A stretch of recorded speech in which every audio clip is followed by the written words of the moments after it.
Matod pas atong tubag sa Salmo, ang Ginoo nagpahibalo sa iyang kaluwasan.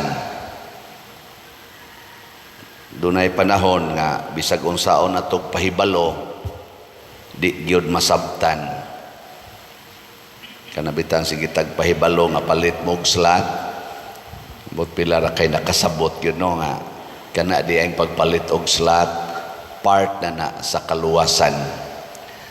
Nya kita ari kita sa laing paagi. Muna diri sa unang pagbasa gihisgutan nga ang mga propeta gasigig susi nagpakisayod sila unsaon pagkahitabo niining kaluwasan nga gipahibalos Ginoo.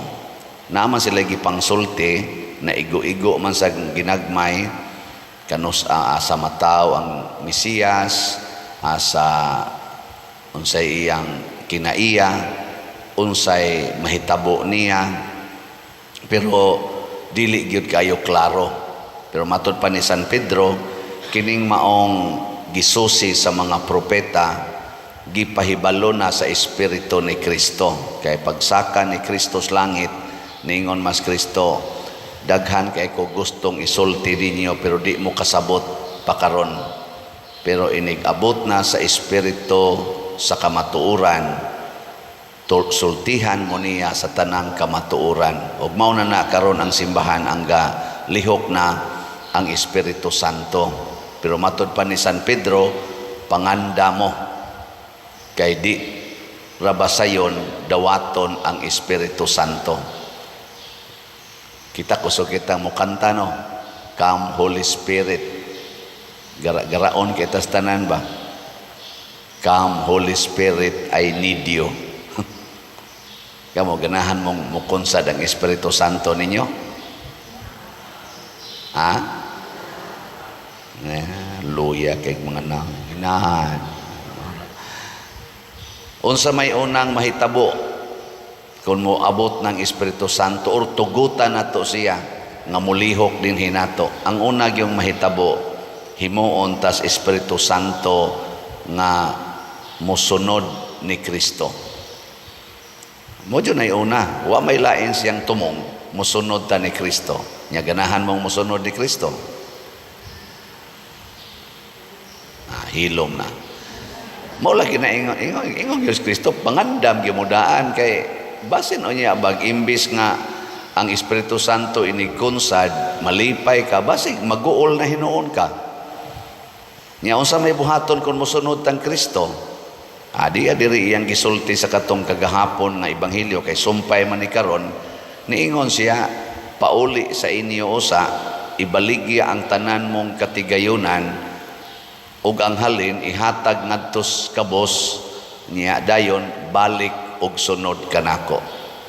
Di kinsa ninyo dinhi ang andam mo himo anabe. Tuan na, sugod na. Unya, doon na pagani gisulti.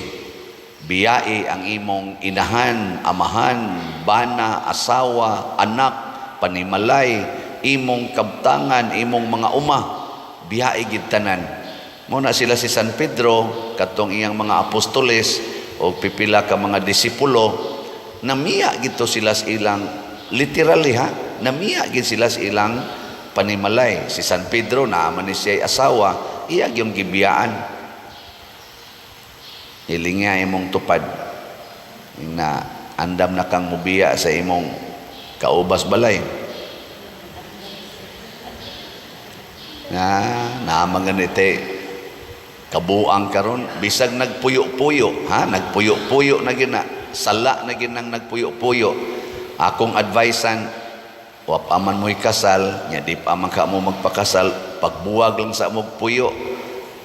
Di mo magbuwag sa inyong relasyon, pero magbuwag lang sa mong puyo. Aron di mo makasa, nya pangumpisal. Nga mo ingon man gani, na naman good me baby father, di na mi kabuwag. Ano man day, nako, di ay usa, duha sila kabuk ni dool nako, ang babae laki, ingon dayon tong laki, lisod na kay paderoy, na nami anak. Nako niya day mamatay ka karong gabi kanang inyong anak mamatay sana hasta nang imong gikapuyo. Unsa man sa inyong paminaw? Sila ba nagpuyo silang duha niya, ang laki akong giingnan. Biya lang sa dinis inyong ay lang sa pagtipon og puyo, ayaw pagtipon og higda aning ni ang kuan kanini ang babae imong kapuyo. Kaya di pa man mo magpakasal, magtigom pamangka mo. Nya nanaslay anak. Di ko no pwede kay nanak ko no sila'y anak. Nako nya day mamatay ka karong gabi kani imong anak mamatay sa diay ni. Unsay tubag ninyo anak? Mamatay o dili?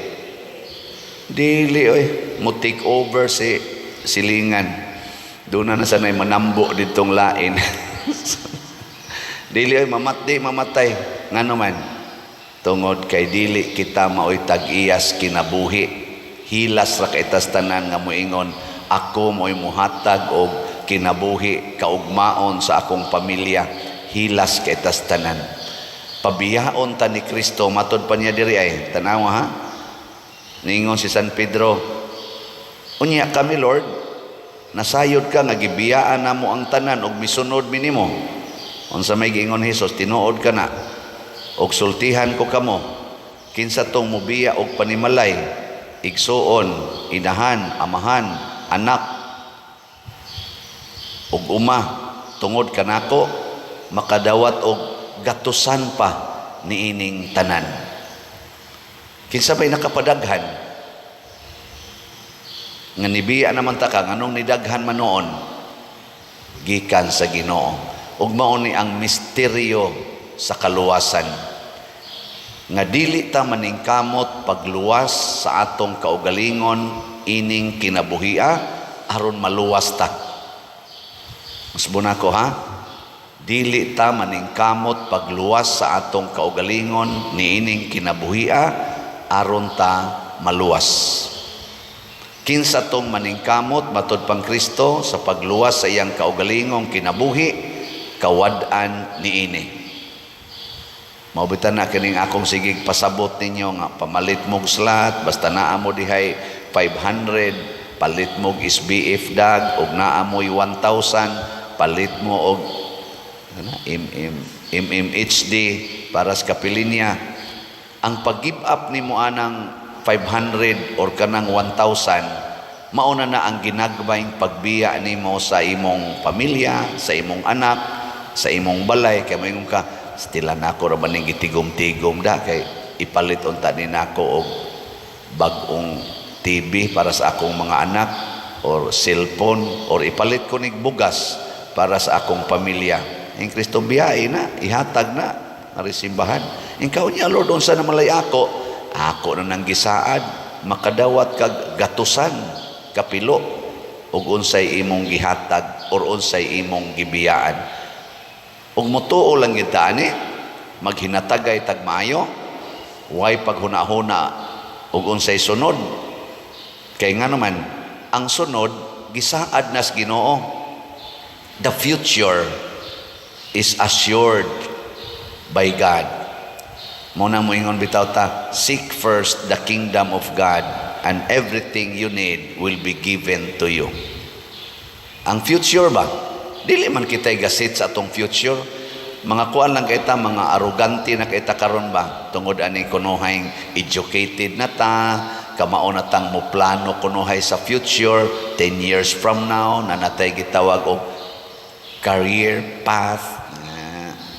Career path. Sa may imong mga plano sa imong kinabuhi 5 years from now, 10 years from now, 20 years from now, how do you look at yourself?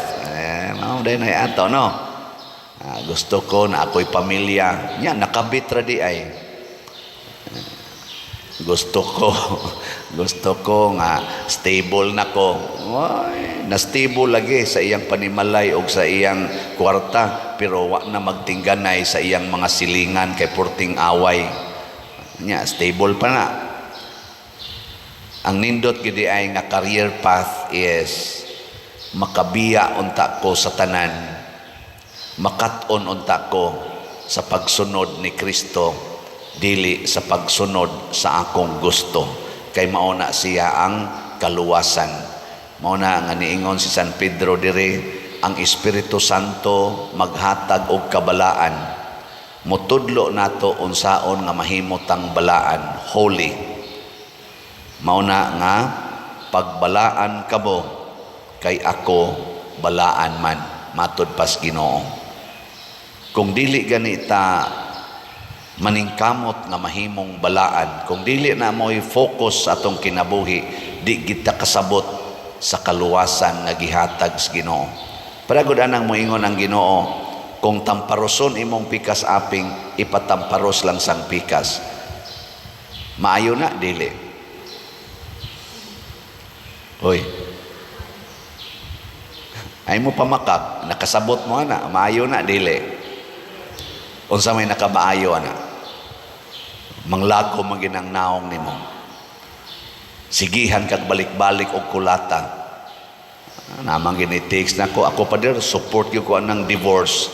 Nga naman, uy padir, uy, wa say rason, uy, nga magsigi tag, kung nasa tay time nga, kinahanglan ta mo, ngita sa tas atong kaugalingong kalinaw, sayop ba di ay, kung mangita kog kalinaw sa akong kaugalingon, ako yung isugbaan ng naang tao nga, na akos impierno. Wa day ko'y katungod nga malinaw sa akong kinabuhi. Mana? Ang sawan, sakto dili. Uy, sakto. Porting sakto ha. Pero ang pangutana, makahatag ba na nimog kabalaan? Unsa may kabalaan? Ang pagtuman sa kabubuton sa Ginoo.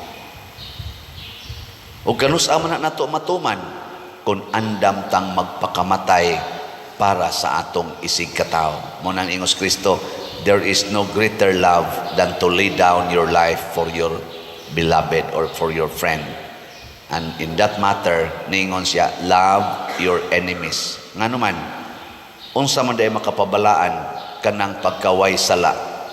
Kanus man taway sala, kung dili na ta magmahal aning atong kaugalingong kinabuhi. Kay magmahal kita sa atong kaugalingong kinabuhi, tintalon kita siyawa, iya ginang atakihon ang imong security, ang imong dignity, ang imong kaning gitawag nato mga kanang imong face ba, imong name, atakihon. Nyag nagmahal ka na, sukol gyud ka. Igsukol na nimo, kasa dayon, ikasa adi na balaan. Kining atong mga gana, gusto ginatong isatisfy ang atong gana. Mo na premarital sex, extramarital sex, hitabo gyud. Bisan kaming mga pare, magpadami sa among gana. Gana ra ba sa kaytaning mga butang sa kalibutan o mga tao sa kalibutan? Guba gyud ang kabalaan. Di ba? Kadaghang nangaguba karon, mga bana nangaguba na ang ilang kinabuhi niya, gisakya na lang sad nila sad, nagkunayib na lang sad silang pulos mga himabay, pulos mga hinglaki, gahimo na silang ilang grupo, naghimo pag yung mga balaod aron masuportahan, mao na kanang divorce, kanang naang mga unsa na dihang mga balaod nga makapawagtang sa kanibang gitawag nato bag skandal sa sala, same-sex union, abortion, gipanghimo na ng legal karon sa pipila ka mga o daghang mga nasod. Di ba? Kaya nga naman, to support, to justify aron ang akong gibuhat mahimong sakto. Pero mao lagi, kinsa may mahukom nato kanang atong balaod, kanang balaod nga gihimo diha sa mga legislators nga sila ra say kaugalingong sila ra say magsupak-supak, sila ra say maglalis-lalis. Oy, ay naglauming mga balaura kay ang suportahan ana mga balaura kasagaran ang ila ra sang kaugalingong mga interest, the human interests. Maobitan na ka ng ato ron daghang mga human rights, perting daghan ng human rights, nagsagol, nagkonflict ning atong human rights, pero wa gi naghisgot kaayo og divine right. The right of God over us, over His creation. Wa nay right ang Creator over His creation. Kita na mo dunay right hasta pang Ginoo ato pang i-impose ang atong right. Muna ang kabalaan di ay musunod tas Espiritu Santo, mubiya ta sa tanan nga kalibutanon. Nya ayaw kabalakas imong pagbiya kay nahibaw na daan ang Ginoo nga imo nang gikinahanglan. Nya tungod kay imo manggibiyaan, ihatag sa niya nimo in abundance. Kay daghan kay siyang ikahatag nimo ana. Kanang imong bana o sarap na kabuok, biyain na, mudaghan lagi na. Mudaghan. Nya unsa man ang pagdaghan, dili kay daghang laki makaagis imong kinabuhi. Kung dili, mudaghan ang imong murag bana ba nga imong higugmaon. Ang tanang laki pwede na nimong higugmaon og sabton ang ilang kinabuhi o ilang kinaiya. Apil na ng imong bana. Example, kung imong kasab-an awayon ang imong bana kay nangabit, igkaugma wa na kay bana. Nakuha mo? Mubiya man na adto na mo tipon sa kabit. Di wa na kay bana. Og imo lang nang pasayloon, imo nang higugmaon, pasayloon imo kapito, magsigi ginag-uli sa inyo isip bana.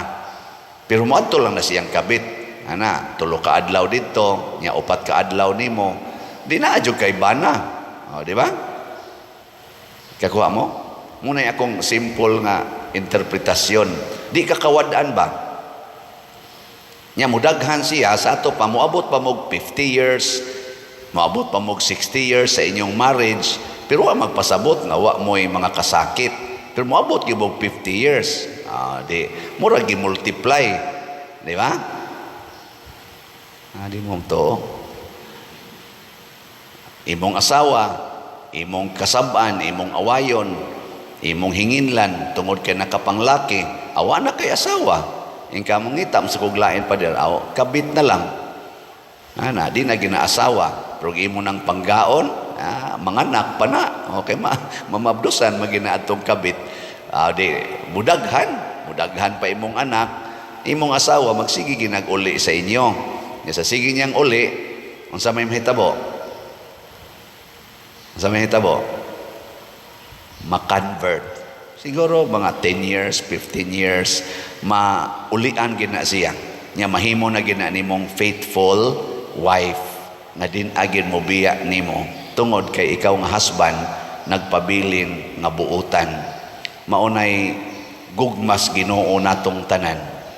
Bisan sa atong kabuang, kapila na ta nagpakasala, kapila ta ni saad, ikasakit na to, saad din tas Ginoo mag-usab na gyud ko.